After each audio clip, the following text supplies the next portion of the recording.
ठोकिए राजा जी, टाइम से ठोकिए राजा जी। हर गवने के राती बढ़े गइल छाती, आपन कहिल काम रोकिए राजा जी, रोकिए राजा जी।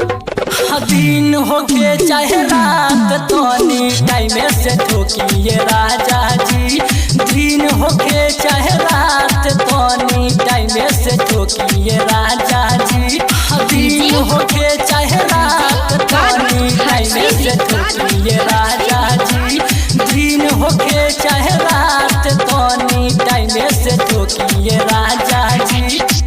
लइका बानी अभी बानी ना जवान हो, एक रात में लागे भर दिल समान हो, भर दिल समान। हमरो जवानी जोनी तराजू से जो खिए राजा जी, राजा जी। दिन होके चाहे रात तोनी टाइम से ठोकिए राजा जी, दिन होके चाहे रात तोनी टाइम से ठोकिए राजा जी, दिन होके चाहे रात तोनी टाइम से ठोकिए राजा जी, दिन होके चाहे रात तोनी टाइम से ठोकिए राजा जी, दिन होके चाहे रात तोनी टाइम से ठोकिए राजा जी, टाइम से ठोकिए। गावना करैलो ये सैया बानी अभी छोटा, केतना समान घोटे बाटे उहो मोटा,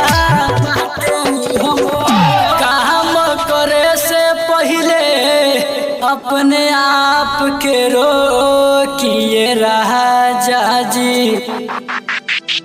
दिन होके चाहे रात तोनी टाइम से ठोकिए राजा जी, दिन होके चाहे रात तोनी टाइम से ठोकिए राजा जी, दिन होके चाहे रात तोनी टाइम से ठोकिए राजा जी, दिन होके चाहे रात तोनी टाइम से ठोकिए राजा जी, टाइम से ठोकिए।